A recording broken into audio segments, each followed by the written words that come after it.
Ma radio, mon quartier, ma ville. Un espace de parole pour les quartiers prioritaires du Grand Périgueux.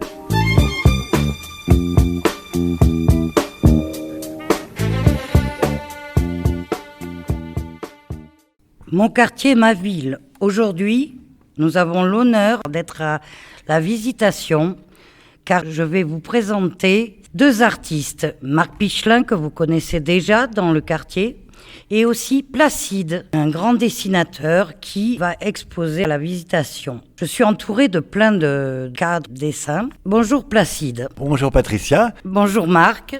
Bonjour Patricia. La réalisation de ces portraits de ville, l'idée t'est venue comment, Placide ? Oh oui, c'est une belle expression, portrait de ville. Parce que souvent on dit paysage, mais en effet, un paysage, c'est un portrait, des portraits de fragments de ville. Et donc ça fait un grand portrait en petits morceaux. L'idée m'est venue comment ? L'idée ne m'est pas venue à Périgueux. J'ai fait des paysages auparavant. L'idée de s'installer, de s'installer devant un motif, un paysage à peindre et de le faire d'après la réalité, c'est quelque chose c'est une envie qui m'est venue comme une sorte d'évidence. Quand j'étais plus jeune, je faisais des dessins d'imagination et petit à petit, il y a des éléments de la vraie vie, de la réalité qui sont rentrés dans les dessins plus imaginaires que je faisais. Puis ça, petit à petit, ça a pris toute la place, on va dire, tout mon intérêt et je me suis efforcé que ce soit d'une manière la plus honnête possible, la retranscription de ce que je voyais. Donc voilà, j'ai fait des paysages dans des villes, dans des campagnes, et puis tout d'un coup, lorsque je suis venu à Périgueux, ça a été l'occasion de faire ça comme une sorte de collection, d'encyclopédie, on va dire, de la ville, de mettre tel ou tel et tel aspect, de faire une... Donc il y a le côté collection qui fait le portrait de la ville qui se rajoute. Voilà, l'idée m'est venue progressivement. Et donc voilà, je suis content d'être allé assez loin pour pouvoir couvrir un territoire entier, le territoire de Périgueux pour le coup. Comment avez-vous connu Marc ? J'ai connu Marc depuis très longtemps. Quand je faisais justement des dessins plus d'imagination assez délirants et tout ça, et dans le domaine de la bande dessinée, Marc lui-même faisait un magazine de bande dessinée dans les kiosques. Et on s'est connus autour de ce magazine qui s'appelait Ferraille. Donc c'était dans les années à la fin du siècle précédent, à la fin du XXe siècle. Ça fait déjà longtemps. Et donc voilà, de loin en loin, on s'est vu après ça avec Marc. Mais Marc a commencé à s'occuper de la compagnie Oui-Dire qui accueille des artistes en résidence, des artistes de toutes sortes, du son et de l'image entre autres. Et moi, il m'a proposé de venir pour travailler en résidence dans le coin, Périgueux, à Chamiers, etc. Donc je le connaissais déjà, mais voilà, on s'est fréquenté d'autant plus quand je suis venu régulièrement ici, avec les autres artistes qui étaient là aussi, que j'ai... Enfin bref, c'est tout. Quand on connaît Marc, on connaît tout une sorte un bouillon de culture, quoi. Ça t'as mis combien de temps pour réaliser tous ces dessins ? Ouais, si je calculais, il faudrait que j'ai noté le nombre de semaines où je me suis rendu là, mais en effet, ça s'est étalé sur 5 ans, on va dire. À la fin de 2021, j'avais terminé un travail similaire sur la commune de Coulounier-Chamiers, juste à côté, donc sur Chamiers, qui avait été exposé, tout ça. Quand j'avais terminé mon travail sur Chamiers, je commençais à mettre un pied dans la commune voisine de Périgueux, et particulièrement dans les quartier qui touche Chamiers, j'ai commencé par là, le quartier du Gour de l'Arche ou du Toulon, donc les quartiers périphériques, et pas centraux de Périgueux, et puis petit à petit, tous les quartiers périphériques de Périgueux. Bref, cela, en venant, parce que moi j'habite pas à Périgueux, j'habite loin, j'habite en Normandie, donc je me rends ici exprès pour faire ce travail. J'ai fait des séjours d'une semaine, de 2 semaines souvent, étalés sur, mais donc de temps à autre, alors à quel rythme, je sais pas, si c'était par moment, tous les 3 mois, par moment, tous les 6 mois, et tout ça. Je sais pas, en moyenne, en tout cas, étaler tout ça sur 5 ans. Après, il faudrait que j'ai noté le nombre de semaines où je suis venu pour avoir le temps réel passé là-dessus, mais ça fait quand même un sacré bout de temps. En gros, en général, quand je passais une semaine ici, genre 7 jours, une semaine où j'arrivais à produire 4 à 5 paysages en une semaine. Alors, étant donné au final, il y en a 80, 90, faudrait faire le calcul pour voir un nombre de jours effectifs que j'ai passé à travailler dessus, voilà. Il y a plusieurs paysages, mais plusieurs villes, j'ai l'impression, petits villages. Un de vous deux peut me dire à peu près ce qu'il y a exactement, parce que j'ai vu Clos-Chassin, la gare, le Toulon, tu nous as dit Gour de l'Arche tout à l'heure, il y en a d'autres ? Vous pouvez nous les nommer ou pas? En fait, pour compléter ce que vient de dire Placide sur comment il se retrouve à travailler sur Périgueux, c'est que à partir de la résidence donc on a mis en place dans le quartier HLM de Chamiers, on est dans le cadre de la boucle de Lille. On est dans le cadre de ces quartiers dits prioritaires qui sont en Périgueux et Chamiers. Et donc quand il a eu terminé le travail qu'il avait commencé sur Chamiers, qui a donné lieu à une exposition à Mitterrand et l'édition d'un livre, j'ai dit que ce serait pas mal d'aller explorer les autres quartiers prioritaires qui sont juste à côté, du coup il a juste à traverser la rivière.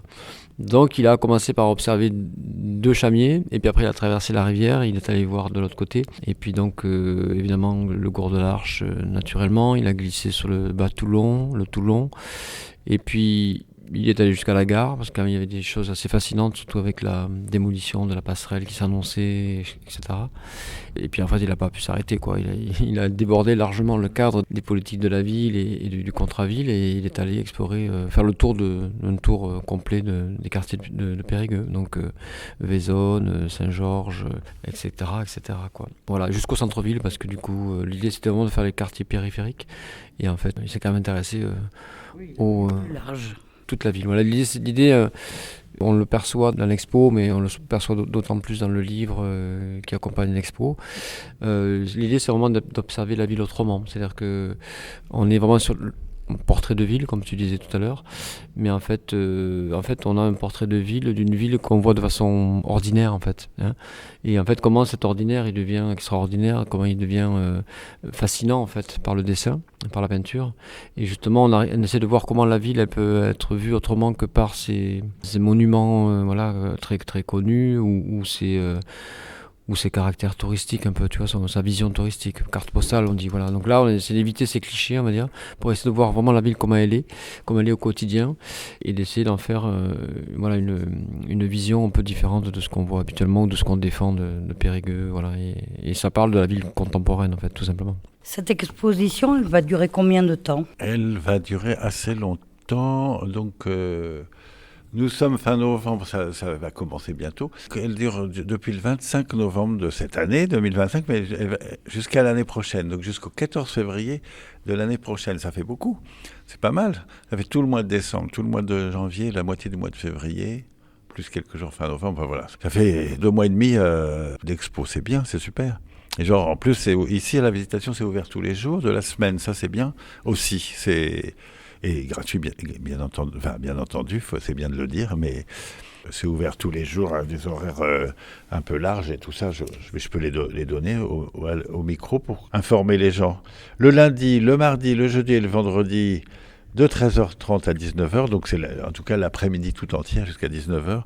Et même le mercredi et le samedi, dès le matin, 10h jusqu'à 19h. Le samedi, c'est un peu plus tôt que ça ferme, à 17h30. En tout cas, tous les jours de la semaine, à l'exception donc du dimanche, c'est ouvert sur des grandes plages horaires, au moins sur l'après-midi, tous les jours. Et donc, voilà, pendant longtemps, c'est cool. C'est les mois d'hiver, mais justement, c'est chauffé ici, en plus. T'as fait comment pour travailler tout ça? J'ai fait comment techniquement, j'ai utilisé la gouache, la peinture la gouache, quoi, comme matière de peinture. La gouache, c'est connu dans les écoles, c'est ce qu'utilisent les écoliers dans les cours de dessin. C'est bien, si on l'utilise de telle ou telle manière, on peut recouvrir, avec une couleur à la gauche, on peut recouvrir une couleur plus foncée par une couleur plus claire. Si on s'y prend bien, après évidemment c'est des trucs d'habitude et tout ça, parce que si on va trop doucement, les couleurs se mélangent et puis ça fait des pâtés qu'on ne maîtrise plus et tout ça, mais il y a toujours un petit côté non maîtrisé dans toutes les techniques, mais néanmoins, la pratique est intéressante. Bon, bref, ça c'est la technique, c'est la gouache, ça ressemble à l'aquarelle au niveau couleur, c'est un peu la même chose, sauf que c'est de l'aquarelle avec une pâte qui rend la matière plus pâteuse et tout ça, c'est pour ça qu'on peut recouvrir les couleurs les unes avec les autres. Et les pigments colorés de la gouache sont particulièrement puissants. C'est-à-dire c'est beaucoup plus puissant que l'intensité des rouges, des jaunes, des verts, de différents trucs. L'intensité de perception qu'on en a, c'est beaucoup plus puissant que qu'avec de la peinture acrylique ou avec l'usage de l'aquarelle habituelle.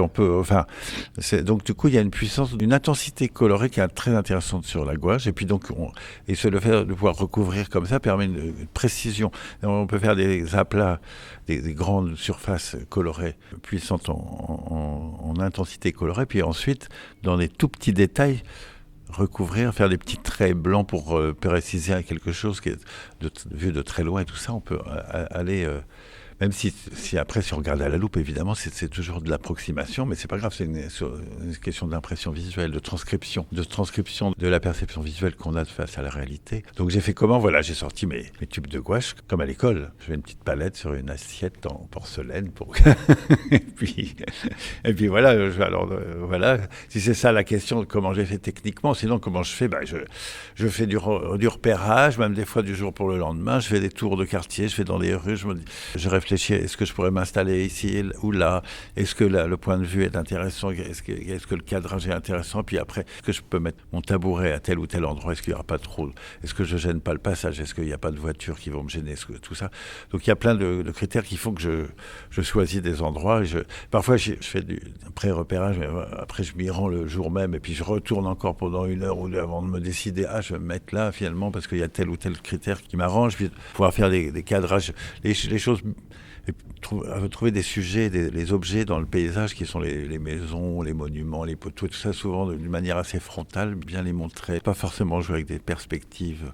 Donc ça c'est le choix du point de vue. Et une fois que je suis installé, voilà, j'essaye de faire en sorte, j'y suis jamais assez tôt pour avoir assez de temps. Et puis le jour, je sais que le jour la nuit va arriver, alors du coup vite, il faut se mettre au travail pour essayer d'avoir fini avant la nuit qui tombe.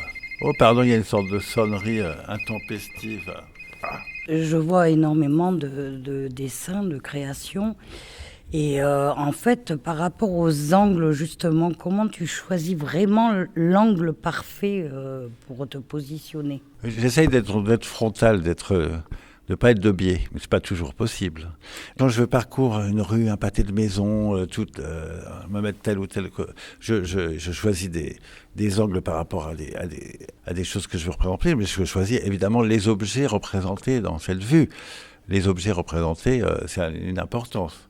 Les objets représentés, ça peut être des objets traditionnellement représentés dans des vues du genre la fontaine qui est au milieu de la place Plumency ou la façade de l'église de la cité là, mais justement j'ai essayé d'aller un peu plus devant, un peu plus derrière, puis là j'étais bien frontal, elle est toute droite et il n'y a pas de perspective derrière, mais du coup il y a un panneau de signalisation juste devant, et ça je le place, ça fait un deuxième sujet, ça fait un empilement de plusieurs sujets. Et puis après, en dehors de ces sujets traditionnels, sculpture, tombeau, machin chose, il y a les sujets aussi qui sont des formes dans la ville, mais qui ne sont pas forcément traditionnellement sur les cartes postales. Les poubelles en plastique, c'est aussi une forme qui est dans la ville. Je ne sais pas, mais je ne trouve pas d'exemple sous mes yeux. Là, je suis en train de tourner la tête pour voir... Mais oui, des morceaux d'usine ou de signalisation, SNCF, des fragments de vitrines de magasins, des façades de maisons en construction, des choses qui ne sont pas forcément... Ou un grillage et des voies de chemin de fer, ou une grue en train de faire des travaux, ça fait des sujets. Bon, voilà, ça c'est le choix des objets, puis après... essayer de voir comment je m'y prends pour que je l'ai entièrement dans mon cadre, qui est une sorte d'évidence. Mais souvent, il y a un objet ou plusieurs objets qui font contraste les uns avec les autres. Un objet un panneau de signalisation qui interfère avec un autre objet dessiné derrière. Du coup, ça raconte une histoire. Ça raconte une histoire potentiellement. En tout cas, ça appelle des souvenirs que tout le monde a vécu dans sa vie quotidienne en marchant dans la rue et tout ça. J'espère que comme ça fait une sorte d'écho, de répondant chez les gens qui regardent, quoi. Moi, ce qui me surprend, c'est qu'il y a des endroits aussi où il y a énormément de gens, comme la gare, comme les quais, il y a d'autres endroits où il y a des véhicules et tout ça. Alors, il y en a certaines où tu as dessiné les véhicules. Oui. Mais les gens qui étaient sur place, en fait, qui étaient là, dis-moi ton secret, comment tu as fait pour les... Oui, il n'y a pas de secret. Il y a des paysages que j'ai fait avec un petit personnage ici et là, et tout ça, il y en a certains. Il n'y en a pas beaucoup. Et en effet, il y en a quand même. Hein. Ça serait peut-être mieux, ça reflèterait mieux certaines situations si j'en ai mis plusieurs et tout ça. Mais ça rajoute un truc et finalement, c'est un petit peu, ça rajoute quelque chose. L'agitation humaine transcrite et puis ça rajoute une part de travail, un truc, c'est assez compliqué de faire une foule et et puis ça bouge tout le temps. les gens, les animaux. Je suis un peu surprise parce que justement, c'est des endroits qui y a automatiquement de la foule et tu as réussi quand même à prendre que l'image sans les personnages, quoi. Oui, parce que de toute façon, les personnages y passent suffisamment vite pour pas me masquer la vue. C'est un choix, ça isole le côté paysage. Il y a quand même la présence humaine, parce que je veux pas la gommer loin de là, mais c'est sûr que c'est peut-être un choix de paresseux, parce que le fait d'essayer la présence humaine et de multiples, ça serait autre chose qui mérite d'être fait. Là, c'est pas le cas. Là, du coup, les personnages sont un petit peu hors champ.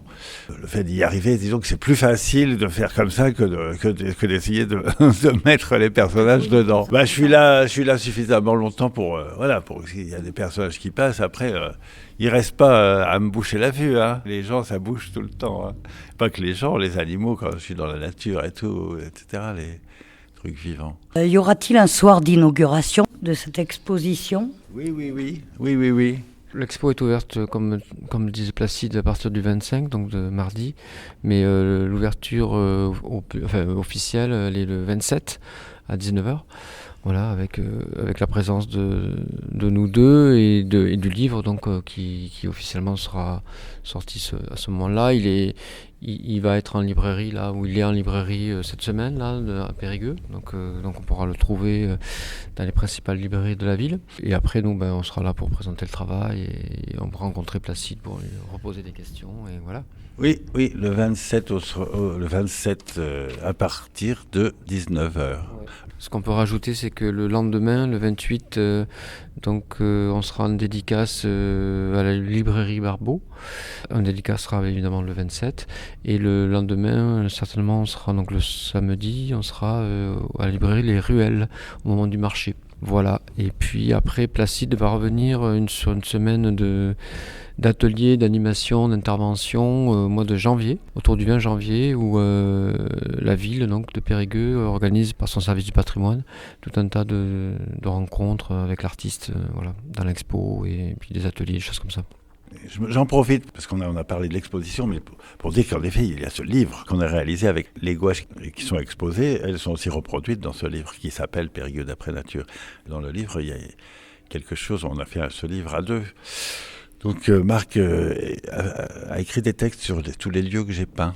Il est allé à ma suite, je lui avais donné tous les endroits où j'étais allé, il avait vu les images, il s'est rendu exactement aux endroits où je suis allé, il est allé s'asseoir au même endroit, mais plus tard, parfois un écart de plusieurs années, puisque ça s'est étalé sur des années. Et puis, lui-même, il a regardé, puis il a fait une sorte de description par le texte. Pas vraiment une description, parce qu'il n'a pas décrit ce que moi-même j'ai décrit avec la peinture, mais il a parlé de l'ambiance, de là où il était assis, ce qu'il y avait autour, si ça avait évolué, le rapport avec l'image existante. Voilà. Donc du coup, le livre réunit tous ces paysages avec le texte qui est lié à chacun d'entre eux. Voilà. C'était pour noter qu'il y avait cette version livre aussi. Je vous remercie beaucoup de m'avoir accueilli à la Visitation et je vous souhaite une belle exposition et je vous remercie beaucoup à tous les deux. Au revoir. Merci aussi à toi, Patricia. Au revoir. À bientôt.